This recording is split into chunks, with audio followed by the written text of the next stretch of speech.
Well, good evening, neighbors. Tonight's forum is presented by the Upper West Side Coalition of Block Associations and Community Groups. We're just a few years old, joining together in support of our community, block, and neighborhood associations with many of the leading nonprofit organizations that provide so much to so many of us on the Upper West Side. And if you want to learn how to start a block association, revive one, or just learn more about what's taking place in our incredible neighborhood, please check out our website, sign up for our newsletter. Contact info is in the chat.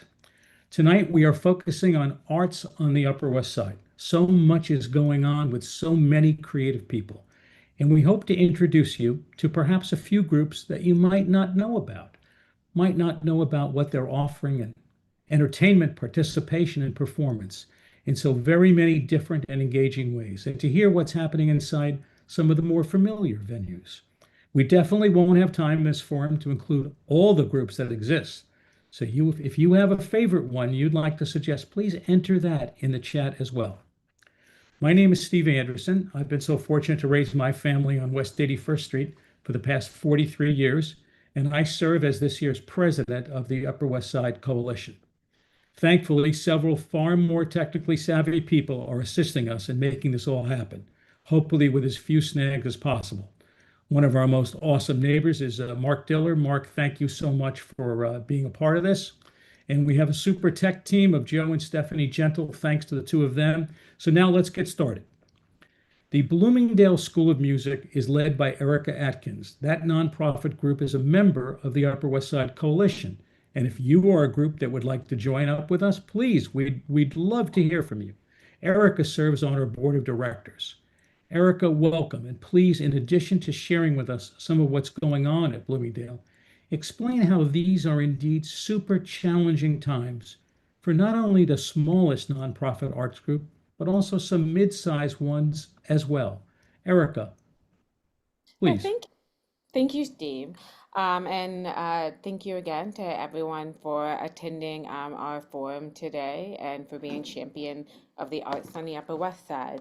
So yes, I am Erika Atkins, and I am the executive director of the Bloomingdale School of Music, which, as some of you may know, is located on 108th Street between Broadway and Riverside.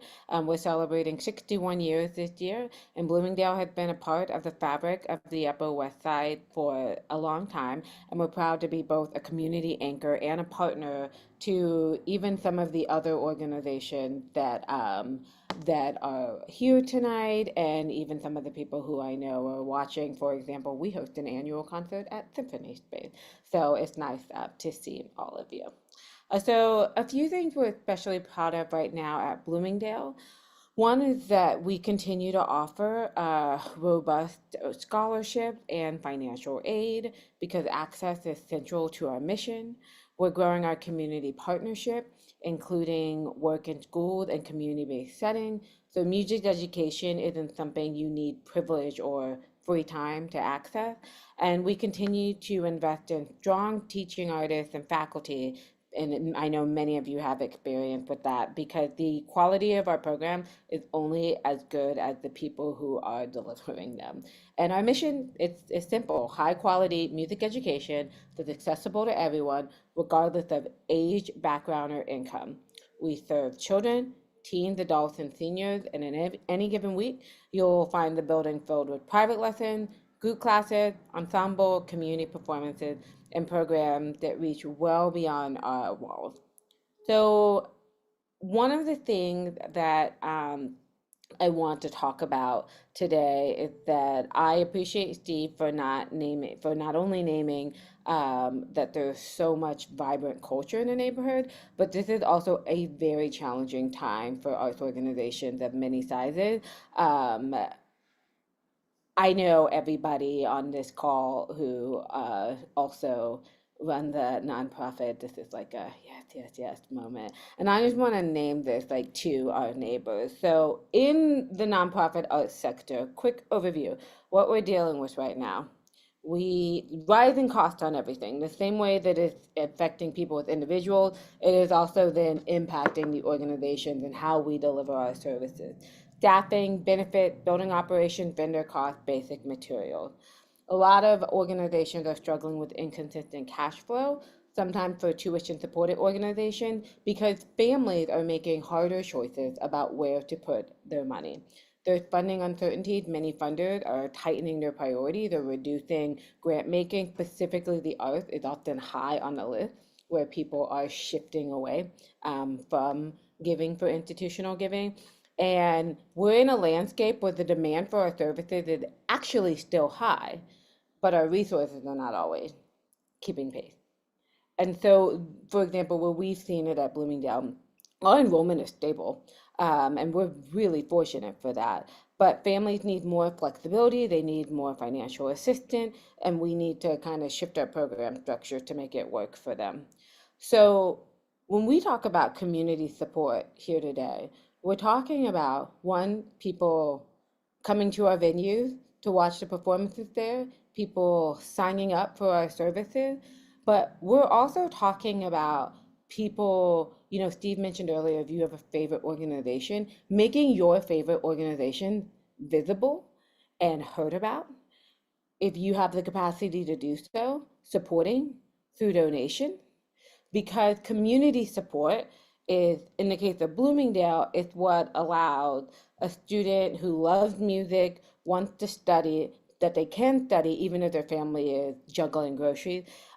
It makes it so that our older adults in our community can access music making and learning, not only at Bloomingdale, but we can go into their spaces. We can go to a place at the West Side Federation and run a choir for them because we are getting support from our community, that we can keep offering free public performances and cultural programming above 72nd Street. I mean, who would have thought of that?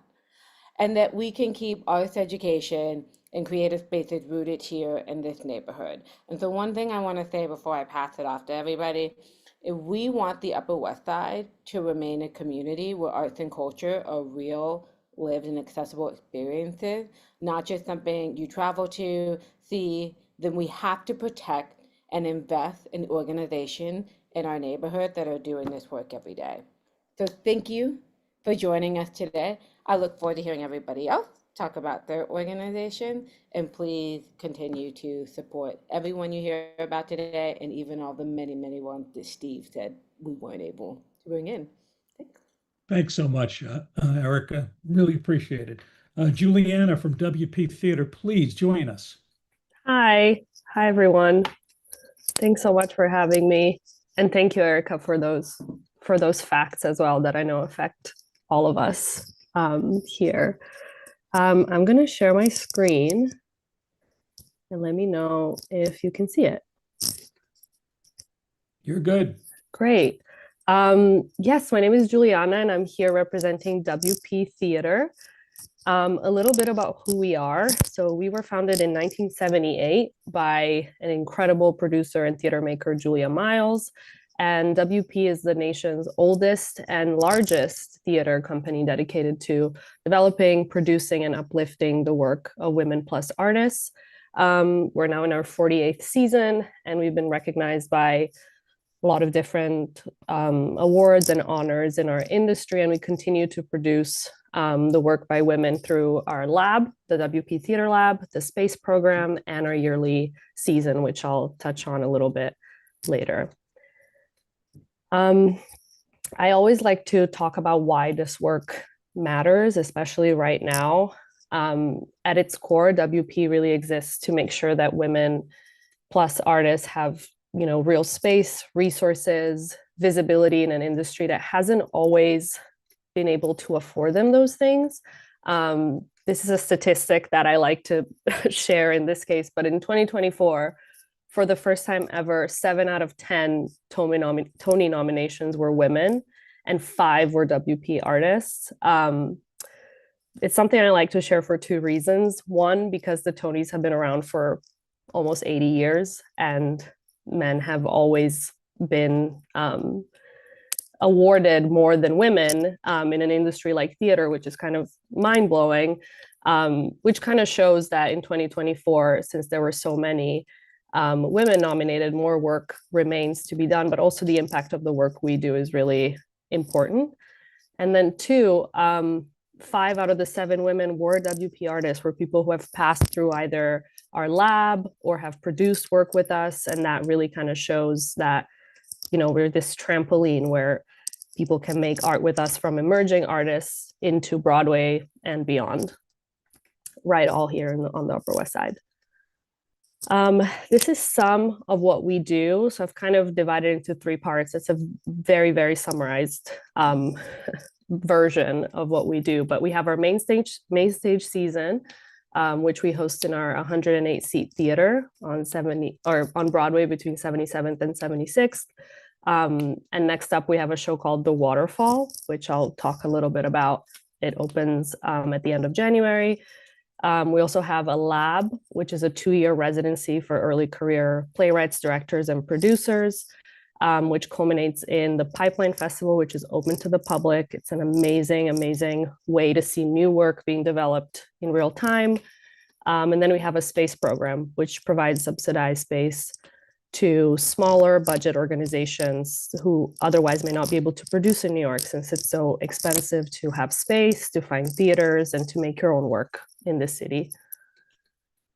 As I said, coming up, we have The Waterfall, incredible new play by Finesia Farrell. It's a Haitian American story about intergenerational divides, a mother-daughter story, and it's just gorgeous. And it starts January 31st up until March 1st. And we have a choose your price ticket model, which starts at $20 and goes up to $100. We started this ticket model, I believe 2 years ago, with really the intention of making theater more accessible. You know, all of you here are part of arts organization, and you know, art is not always accessible for everyone, which is so counterintuitive to the mission of art as a whole. And so we really think that our theater should be for everyone. And so you can choose the best price, either a price you can afford or a price you can pay forward, like the $100 ticket, which makes a huge difference for when we produce shows. Other things we have coming up, my role at WP is the community engagement manager. So I try to find ways to kind of uplift the organization itself and the productions we put on beyond the stories on stage. So of course we have our productions. We have childcare matinees, which shout out to Goddard here. We host at their facility on 91st Street. We have the Feeling Fresh Festival, which are free readings of new plays every winter. We just wrapped it up on Monday. We have a season kickoff party, which is every September, and then other show-specific community events, which you can find on our website as well. And yeah, we're just always excited to connect with different businesses, organizations. We have sponsorships, we have collaborations, partnerships. And if you'd like to learn more or chat or have any, you know, want to spend some time with me, you can find me at Julianna at wptheater.com. Thank you so much. Thanks to you, Julianna, so much. We appreciate that and hearing more. Thank you. Cheryl from More Opera. Opera. I don't know a lot about opera, but I like it. I like opera. I want to come hear opera with you too. Please tell us more. Please, Cheryl. Thank you, Steve, for allowing us to present today. My name is Cheryl Warfield. I'm a 30-year resident of the Upper West Side, a professional opera singer, and the founder of the not-for-profit Advance More Opera. Advance is an acronym for our legal name, the Association for the Development of Vocal Artistry and Neighborhood Cultural Enrichment, which says it all in terms of our mission. And regarding, we're a small budget organization, but we make a pretty big impact. Regarding our impact and strategic programming, our core training programs include Seniors Sing. That's our flagship program that started in 2022, providing free vocal workshops for both Bronx and Manhattan older adults. The More Opera Community Chorus features 18 choristers between the ages of 60 and 90, offering them the chance to perform professional soloists and conductors in our main stage productions. Then we also have an adult chorus training program, an inclusive all abilities program that trains community members, anyone from a non-music reader to emerging artists, to perform with our professional singers and conductors in professional concert settings. And we also have a children's chorus training program, and it's this free music appreciation and vocal training aimed at fostering the next generation of New York City artists and audiences. We have a commitment to diversity and social justice. We specialize in culturally responsive original works. These programs intertwine classical music with historical and social narratives. More Opera has also a history of high caliber productions featuring world-class conductors and singers from the Metropolitan Opera, New York City Opera, and Manhattan School of Music. Our notable productions have been Puccini's Tosca, which was conducted by the late Anton Coppola. We also premiered his ending to the opera Turandot, which is specifically significant for 2026 because this is the 100th anniversary of the premiere of Turandot. So we will actually be bringing that opera back into our repertoire, in part also just to help formulate the late Maestro Coppola's legacy regarding it. And we often do Verdi's Aida. And in all of these productions, our community singers that we trained joined the professionals. We have also, for 3 years, I'm very proud to say, presented and produced Opera Night for the San Gennaro Festival in Little Italy. So now we think deeply about who we are reaching, and we go into communities rather than having people come to us. And so now regarding our connection on the Upper West Side, the Upper West Side is our base, but we do not have a venue to rehearse or perform. And we would love to be able to partner with other organizations that can assist us. Previously, we've presented concerts on the Upper West Side at Advent Lutheran Church, West End Presbyterian Church, West End Collegiate Church, and also shout out again to the Bernie Wall Center, because during the pandemic, we collaborated and presented vocal music programs for young people through their Performing Arts Saturday series. So coming up this year, I'm thrilled to announce that we will be celebrating the 250th anniversary of our country's independence. And from March through the end of July, we are going to present special programming through a multicultural lens by introducing lesser-known patriotic selections by composers of color. We will be bringing these culturally responsive narratives to local parks and community spaces near you. Every year we also do an annual Juneteenth concert, concerts, I should say, and so we will be hosting that again this year. And what you see behind me is the performance that we did actually in Hudson Yards at Bella Absa Park. And we would love to be able to bring that programming right here to the Upper West Side as well. And we will continue and expand our Seniors Sing program. And we're looking for an older adult community center that might be interested in having our programming. So in closing, we love collaborating with community groups, schools, and residential facilities. If you're interested in working together, let's imagine what adding a touch of opera could look like in your space.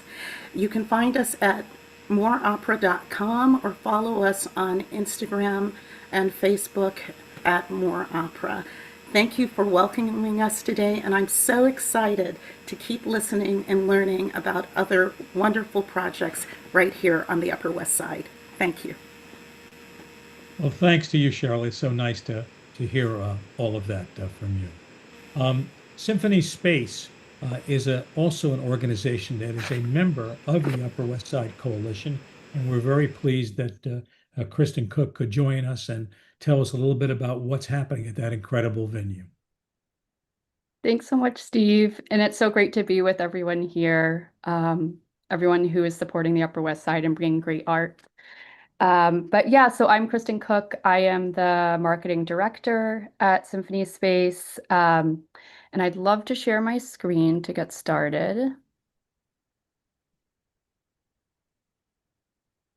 Okay, so this may be familiar to some of you. So we are Symphony Space. We are located at 95th and Broadway, and we are a multidisciplinary performing arts center. Kind of echoing what Erika said at the start of this, ticket sales really only make up 25% or less than 25% of the costs.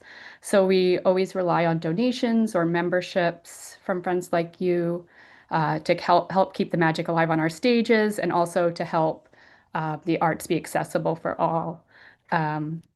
So each season we offer hundreds of events at Symphony Space, and they range from literature, music, film, comedy, education, and more. And our mission is to connect art, ideas, and community through our programs. And we also have a commitment to literacy and education through the arts. So to give you a better idea of who we are and what we do, I'd love to share a video.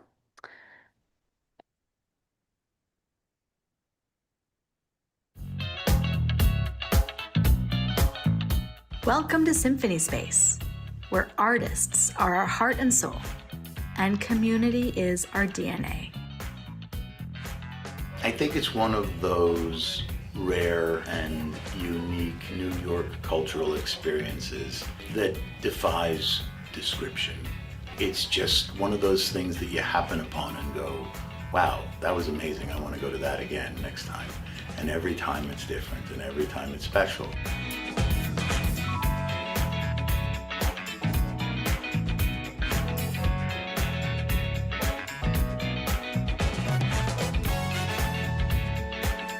It's like a treasure of New York City, but at the same time, it's such a neighborhood place. It's both things.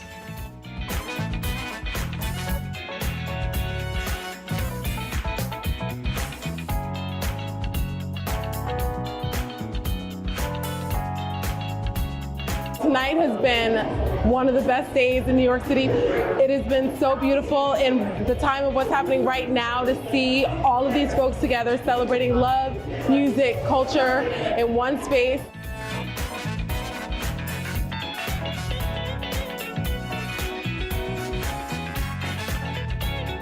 And this has opened a doorway for me where I'm just so excited right now.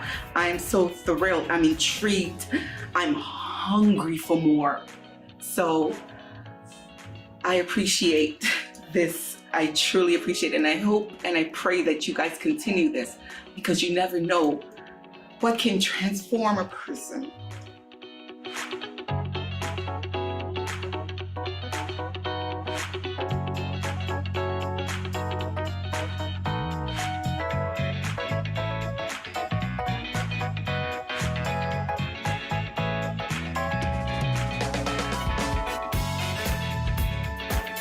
One of the many things I love about Symphony Space is the kind of audiences the programs bring in, just this really smart, clever, wicked kind of crowd.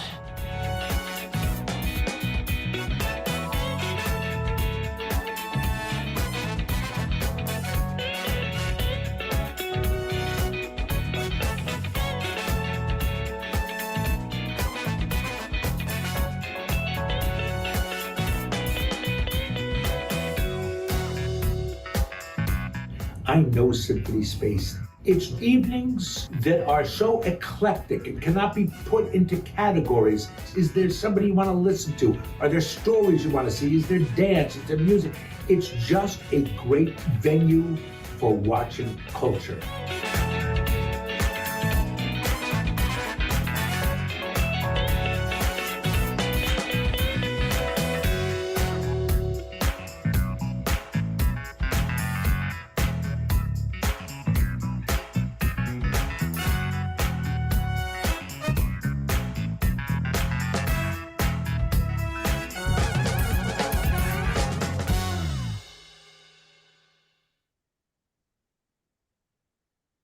Yeah, that video always makes me want to dance. But I just wanted to quickly go over a few of our upcoming events, share some highlights. So later this month, we'll be presenting our first selected shorts of the new year, and that will be hosted by author Edward P. Jones, with readings by Yatiri Padaki, Sonia Manzano, and Morgan Spector. And then in February, we are having a little bit of comedy with our Uptown Showdown comedy debate series. And that's where comedians debate topics of great importance. And in this case, it's the 1920s versus 2020s, and audience decides the winner. And then I'm excited for Mandy Patinkin's concerts coming up in late February. So he will perform some of his favorite Broadway and classic American tunes. We'll also have the great banjo player Tony Trishka in residence with 3 shows. The first show, he'll have special guests Steve Martin, Bela Fleck, Jaron Paxton, and more. And then, of course, we have several films we show throughout our season, one of the most popular being our National Theater Live series. So yeah, I hope you can join us in the coming weeks. You can find out more about us at symphonyspace.org. Yeah, and we look forward to welcoming you soon. Thank you so much to everyone. Hey, thanks to you, Kristin. As a producer, I appreciate the fact that what wonderful video highlights that was of programs. I'm a big fan of Stevie Wonder. A few months ago, you did something wall to wall, all about Stevie Wonder, blew me away. It was great to be there. So thanks so much for your support of the coalition and also for sharing with us all that information. So yesterday, I was walking on West 86th Street between Columbus and Amsterdam, and I looked at the store, and I realized I'd passed it a few times because it said Art on the Block, NYC. And I walked in and said hello to Sofia, who I'd never met, and I knew about Art on the Block by email, but I didn't really know about Art on the block near my block. So Sofia, tell us all about the program that you are involved in.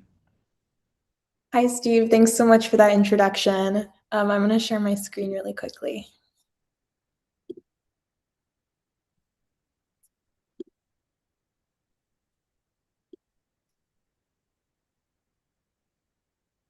All right, so we are Art on the Block. We're a relatively new organization. My name is Sofia. I'm a program coordinator here. Our mission is to foster community through art by providing a platform where artists and the public can unite. We want to empower artists, inspire collaboration, and increase accessibility to art experiences in order to foster a sense of belonging and expression for all. A little bit of our history. We were founded in 2024 by Greer Kudon, who is a museum education veteran, having worked for over 20 years at museums across the city, including the Guggenheim and the Whitney, with a kind of a key goal of making art more accessible to the public and to support, the many New York artists who are creating art in the city and also really, really eager to share their practices with the public. In early 2025, we launched our permanent space here on the Upper West Side. We're in a storefront that functions as a studio and exhibition space where we host free and low-cost public events that connect the local community with art. Our signature program is an artist in residence program that consists of a funded 5-week artist residency. Our exhibition space turns into a working studio for the artists where they're able to not only display but also actively create art in situ. Which allows the public to have a really, really unique opportunity to watch the artistic process from start to finish. Additionally, as a part of their residency, our goal is to really work with artists who are focused on making their work accessible through teaching and learning. So we really are able to incubate every year a class of teaching artists. Over the course of the residency, they lead 5 programs for families, youths, and adults. And we also have collaborations with local museums, cultural centers, community groups, and schools. In 2025, since the launch of our programming, we've been very fortunate to serve over 1,000 people through workshops and public programs. We are open 5 days a week in the storefront, as Steve mentioned, so please drop by and pay us a visit Tuesday through Saturday. We host visitors of all age ranges, many of whom are from our immediate community, but also who are from, downtown Manhattan, Brooklyn, the Bronx, and pretty much, I think, every borough at this point. As we continue to grow our audience, that is a particular point of pride, and we're really looking forward in 2026 to working with more organizations and communities to expand our reach. Our impact, we're kind of focused on two pillars of not only our audience, which are, students, passerbyers, members of the community who are able to benefit from learning from our workshops, but also artists. I think we're all aware as, nonprofit organizations that being a working artist in New York is very, very hard. And when this organization was launched, part of it was really inspired by the amazing work of artists across New York who are working so hard to be able to maintain their practices in this city. And so our model is very unique in that it's funded, unlike a lot of artist residencies, which are, either unfunded or kind of a pay-to-play model. So this commitment, as well as our commitment to financial accessibility for all of our classes and programs, really guides what we do and guides our kind of grounding in the community as well. Our most recent artist in residence, Katie Dillon, who was here over the fall, shared this really beautiful quote that I think speaks to our goal and mission. She said, "For the past decade, I've attended artist residencies all over the world. However, at Art on the Block, our residency program right here in my own backyard, has impacted my practice the most. My daily interactions with many diverse and unique people reminded me again and again of the joy of being an educator and a New Yorker." These were our artists in 2025, and these are some work by our upcoming artists in 2026. We always aim to expose our audience to the greatest possible range of mediums and ways of making. So we're pretty fortunate that we'll be able to have a photographer, a printmaker, a painter, a textile artist, all in the space over the course of the next year. Coming up, our next exhibition opens January 22nd with a photographer named Brandon Thomas Brown. We hope that we can see you all at the opening on the 22nd at 5:30 or at one of our upcoming programs, which are all listed here. For more information, please visit our Instagram at Art on the Block NYC or our website, or reach out to me at hello@artontheblocknyc.org. Thank you all for listening and looking forward to hearing the rest of your presentations. Thanks so much, Sofia. Very much appreciate that. Alesandro from Ballet Hispanico, New York. Are you able to join us and tell us what's happening at your organization?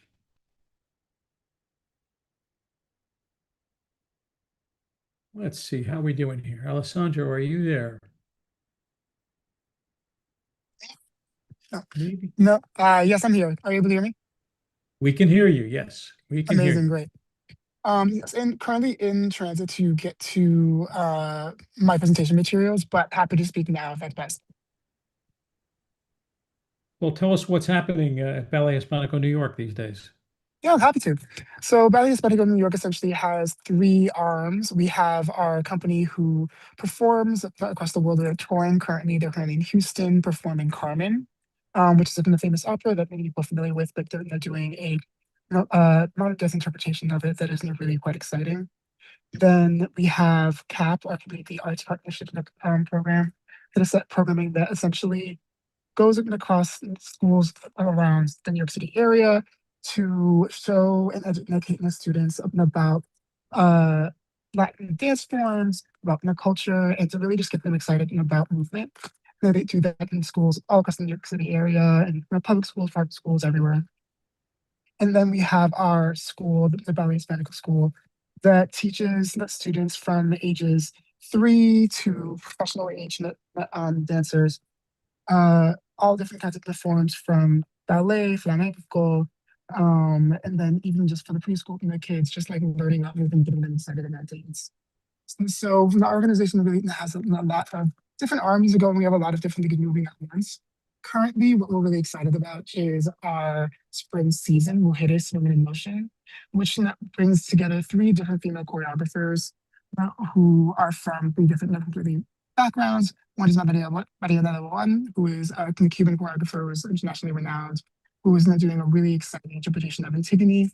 And then we have Cassia Marenches, who is from Brazil, and is doing a really interesting interpretation of different Brazilian dance forms, but with their own kind of like modern dance lens. Really is meant to expand the view that American and Latin audiences around have of Brazilian dance forms.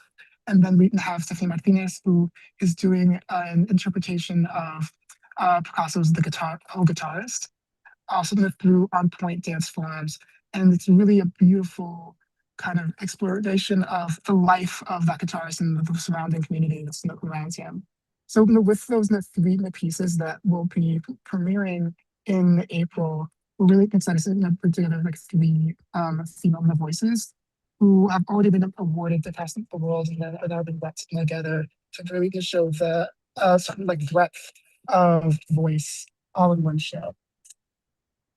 And much like some of the musicians who were presented before, we have most of our funding coming from developing members and donations. We also need to get some from our company and the ticketing that they provide. But really something that we're excited about is the expansion of our school and programs so that we can serve more students across the city who are coming in to learn from us. And then also our community arts partnerships who are trying to serve more and more schools and more organizations across the city. We're also trying to partner more with our surrounding community. We recently did an event with Azevedo to do a talk about arts education, and was really a good opportunity for educators from across the city to come and hear from our CEO and artistic director, Eduardo, hear about his thoughts on arts education along with the panelists. So we're always doing new things to try and promote not just ourselves, the company, and the art and the work we're putting out to the world, but also other artistic and otherwise visionary voices to show how people across New York are engaging with other Hispanico and being inspired by our work and beyond. And I think the rest of my time, we are really excited about this partnership, and we are in general just really excited about the things that we have coming up in the new year. Alesandro, thank you very much. We wish you safe travels, I guess, is the appropriate thing to say to you. Goddard Riverside is a major nonprofit on the Upper West Side and has been a member of the coalition for almost the starting times when we welcomed in nonprofits.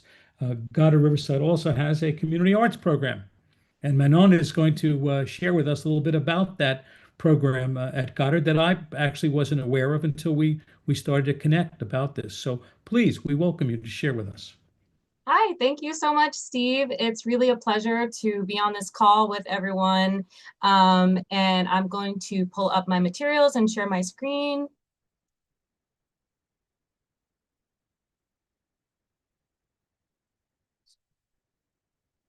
Great. Okay.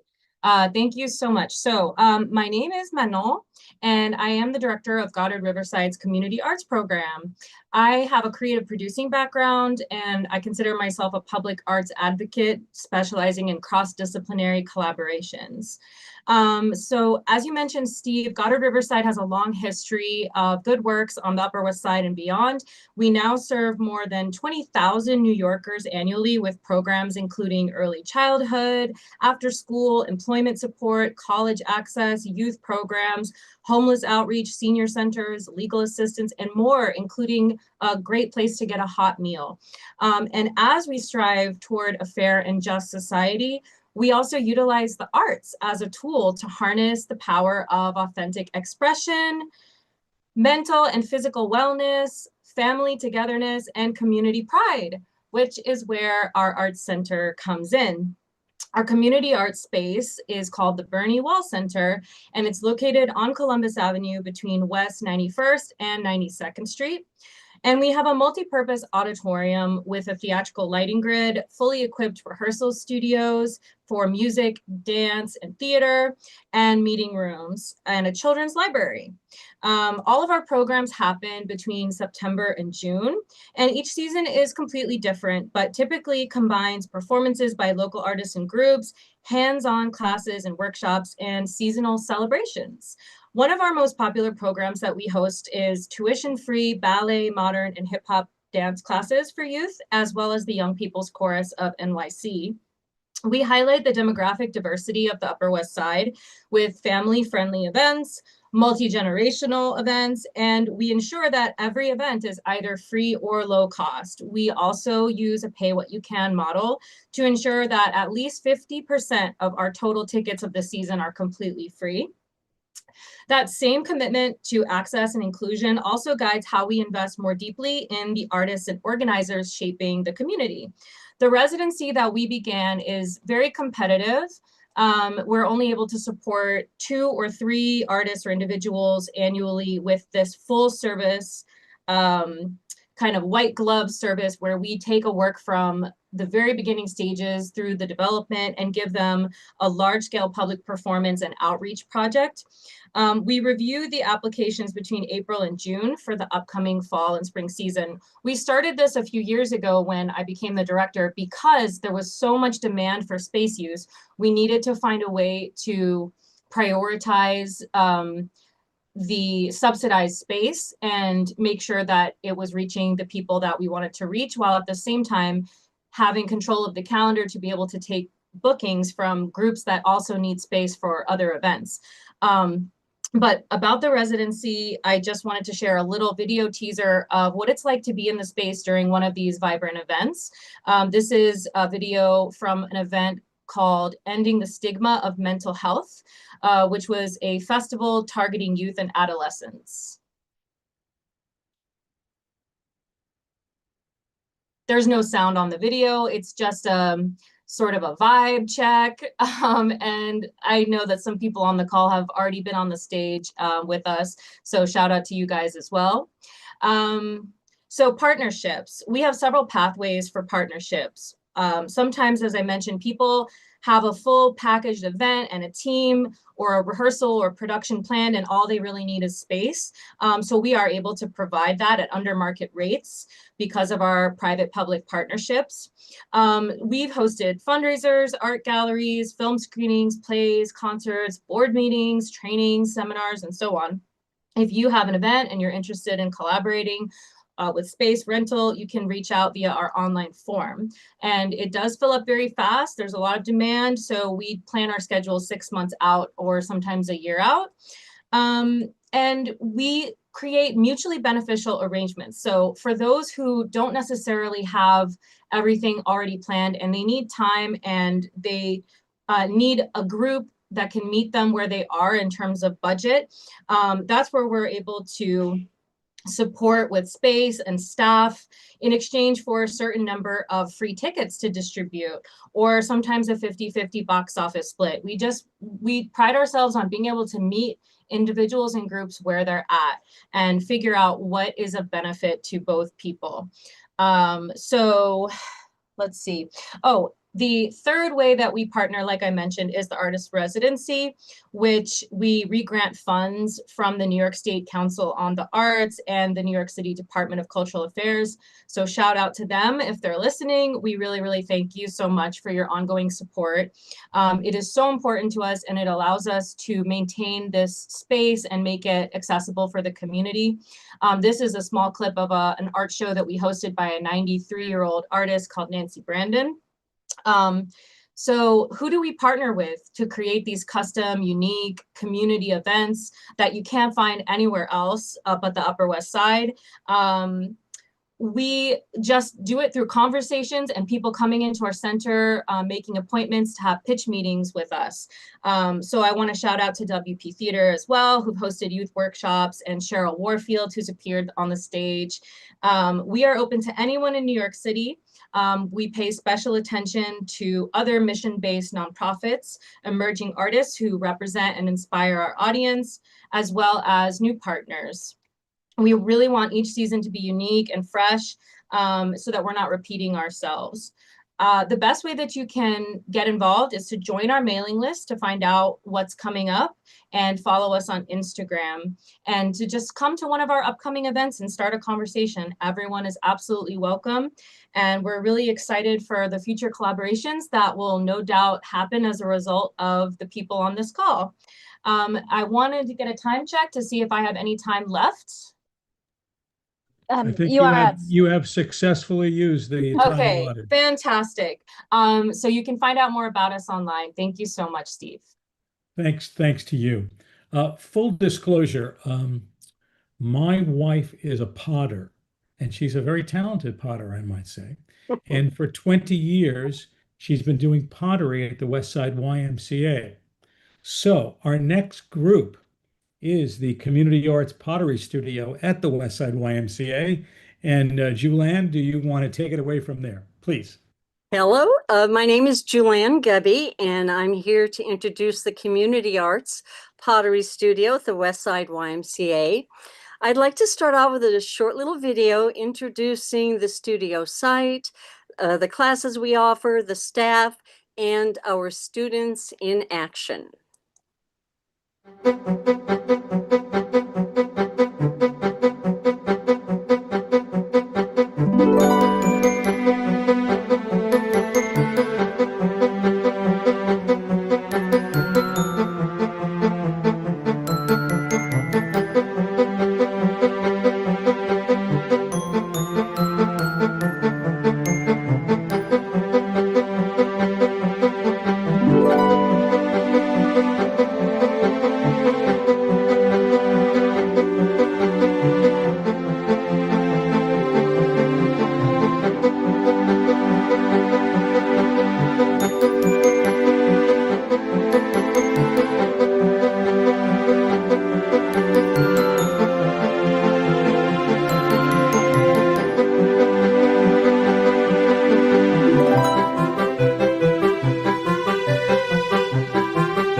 Now, that's not all I have for you today.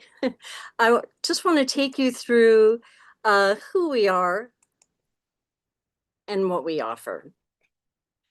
So we are the Community Arts Pottery Studio at the Westside YMCA, 5 West 63rd Street in New York City.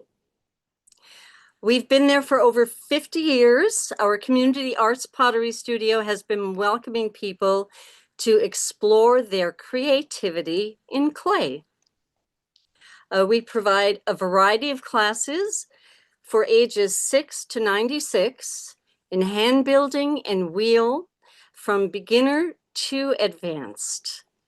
We have classes that run for 6 to 8 week sessions throughout the year, from January through to December. And each class has a dedicated instructor and meets once a week for 2.5 hours. And then each class comes with 4 hours of open studio practice time each week. And during the open studio, a studio technician is on site to help. We also offer ceramics for kids classes, which run during the school year. Each class is an hour and 15 minutes. It has a dedicated instructor and an assistant. And in addition, we hold 2 annual sales per year. Our Mother's Day donation sale, which is, we get the students in the studio and the teachers who donate pottery, and we have a little sale in the lobby of the studio, and all the proceeds from that sale we turn over to the Y for their annual fundraising. And then we finish the year with our annual holiday pottery show and sale in December. And for this past year, we had 42 of our studio potters, assistants, teachers, students who had the event over 4 days. And again, a portion of those proceeds also are handed off to the YMCA for their fundraising efforts for the year. In general, our little studio oasis is a place we love to go to each week, leave our life behind, our jobs behind, and our families behind, and just go into the world of clay.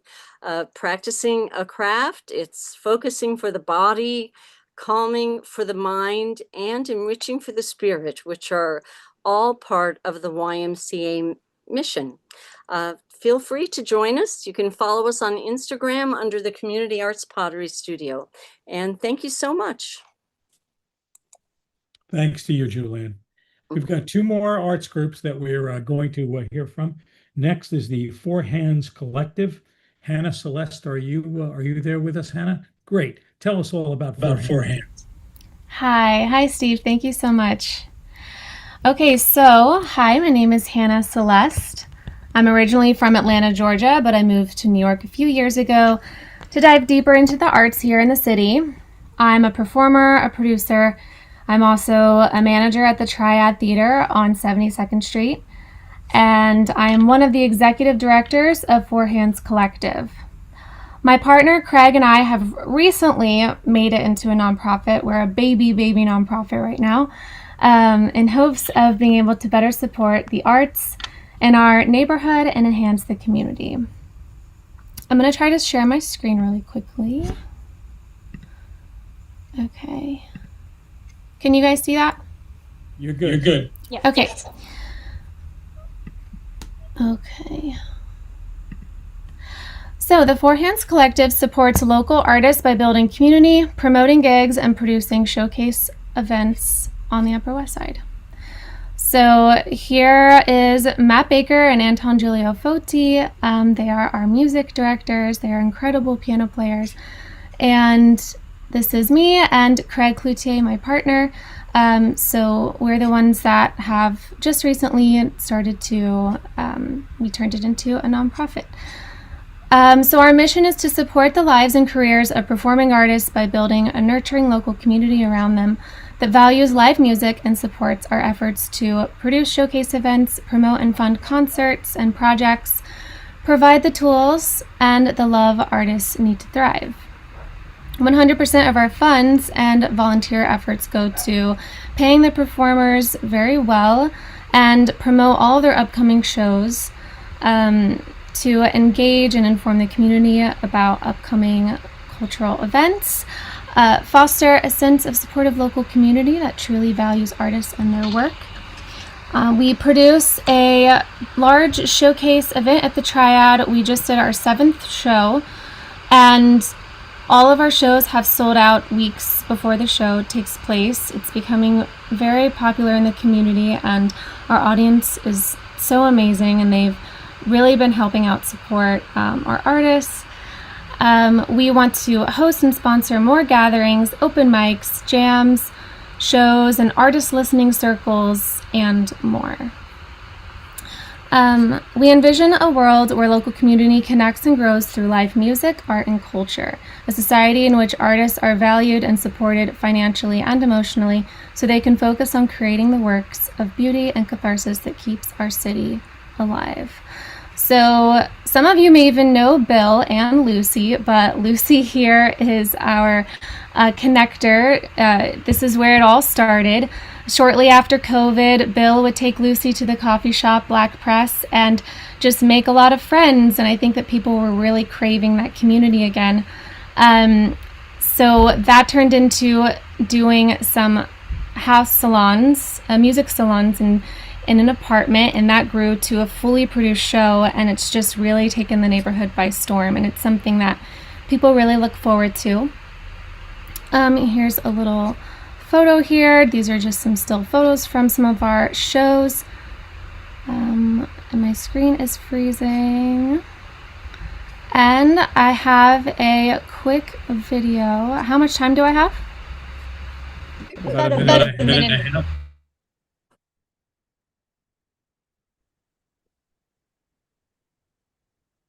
Okay. This is just a little 1-minute teaser here. What am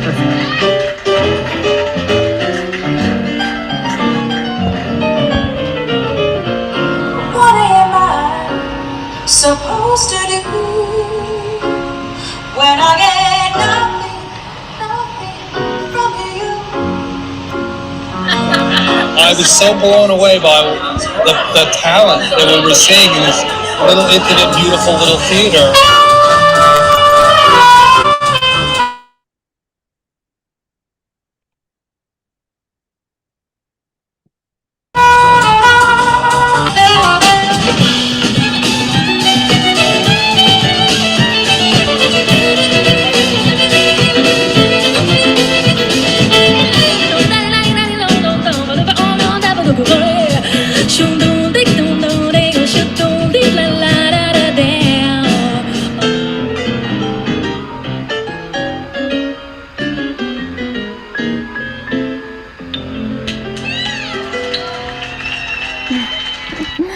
Okay, so I know I'm out of time, but that was the Four Hands. That's where the name came from. And we have a lot more planned in the future. And thank you so much, Steve, for having us. I wish I could talk more, but thank you so much. Thanks so much To you, Hannah. Of course, there's a lot more to tell, and there'll be other opportunities for that to happen. So lastly, many of us know about the center at West Park. Obviously, it's been in the news for quite some time. But tonight we have Madeline here to tell us a little bit about the activities that are happening, that continue to happen at the center at West Park. Madeline, are you there? I'm here, Steve. Thank you so much. And thank you all so much. This has been such a fantastic event. It's an honor to close it out. I'm excited to send many emails to all of you all tomorrow about ways that we can collaborate. So I'm going to throw it to my slides here. All right, so as Steve said, you've probably heard of the Center at West Park, perhaps in the context of our efforts to save the landmark West Park Presbyterian Church, which is located on the corner of 86th and Amsterdam. You can read a lot more about that. You can reach out to us, to me, to Gebbie, our executive director, to anyone about that. We'd be happy to tell you more about it. But as Steve said tonight, I want to talk a little bit about our programming. So at the Center at West Park, we are an inclusive, multi-generational community arts center committed to community collaboration, diversity, affordability, and accessibility. It's been so exciting this evening to hear about all of the efforts of the organizations on this call to make the arts accessible, and that's at the heart of what we do at CWP as well. We're also dedicated to saving our landmark home at West Park Presbyterian Church, which you can see right here, and preventing its demolition. We're so happy to talk to you more about that. But as many of you know, since this past summer, we have been operating in venues across Upper Manhattan. So you may have seen us at St. Paul and St. Andrew, just down the block on 86th Street, but we've also produced work at Symphony Space, who we heard from earlier on this call, at Harlem School of the Arts, at Barnard College, at Manhattan Movement and Arts Center down at 60th Street, and we're excited to continue looking into other venues for our programs throughout 2026 and beyond. So another reason you may have heard of us is potentially through some of our celebrity benefit shows. We've been really lucky to have a fantastic array of artists who you've probably heard of come through our doors these past few years. That includes folks like Mark Ruffalo, Scarlett Johansson, Aubrey Plaza, Robert Downey Jr., Matt Damon, lots more faces that you might recognize on this slide. But that's not even really what I'm here to talk about tonight. What I'm here to talk about tonight is all of the other things that are happening at CWP. And I'd be remiss if I didn't mention that almost everything that I talk about for the rest of my 3 minutes here, you can access with complimentary tickets if you become a CWP member. So just for $75 for 2026, if you become a member, you not only get a cool CWP hat, I have 3 sitting on my windowsill over here, but you also get complimentary tickets to the vast majority of our events, as well as discounts to many others. So become a member. We really encourage it. Here's what we've got coming up.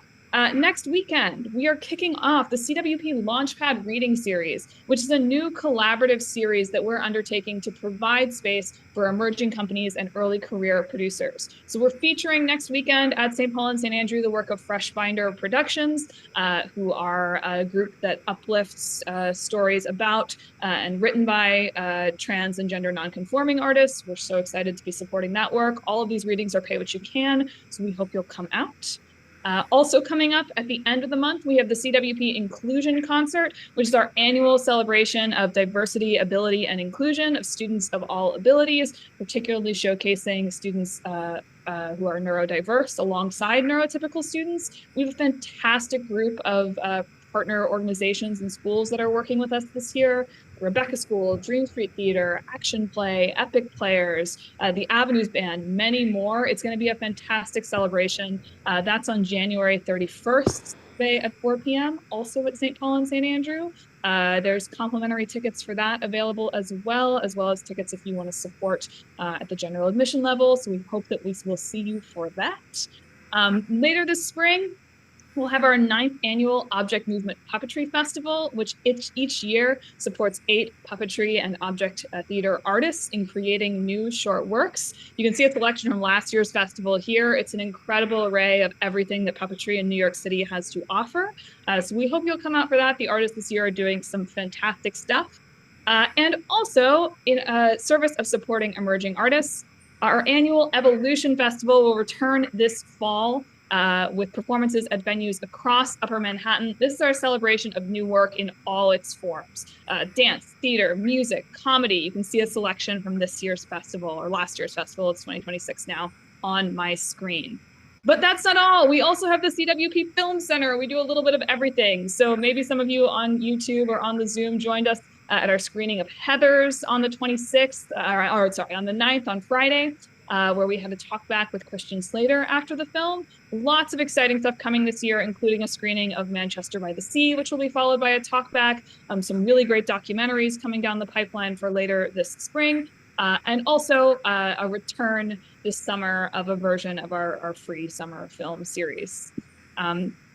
But even that's not all at CWP. We have lots of community programs that span the gamut of genre and discipline, including our biweekly writing workshop, a new program for Mahjong, and lots more of programs that come to us from community members. If there's one thing I want to emphasize today, it's that the work we do at CWP is to support our community, to uplift ideas that come to us from the community. So if you are looking for space or support or just to talk about an idea that you want to bring to Upper Manhattan, please, please, please reach out to us. We want to make it happen. We've got subsidized space. We've got rehearsal space. We've got performance space. You can rehearse your project for just $10 an hour. Lots and lots of opportunities to get involved. More than anything else, we want to hear from you. So I want to close by saying just a quick shout out that there's continued to be written testimony accepted to support the preservation of West Park Presbyterian Church as a home for arts, worship, and community on the Upper West Side. We hope that you will write in and support our efforts to preserve that building. And finally, if you want to get in touch with us, one of the best ways to do that is to email our executive director, Debbie Frischman, directly, debbie@center@westpark.org. You can also, my email is the same, madeline@center@westpark.org. So if you have ideas of how you want to get involved, if you want to become a member, if you're looking for space for your project, we hope we'll hear from you and you'll reach out. That brings me to the end of my slides. I'm so grateful to you all for the time tonight. I'm excited to think about ways to collaborate with those of you on the call and those of you listening. And Steve and the whole team behind this tonight, thank you so much for creating the space.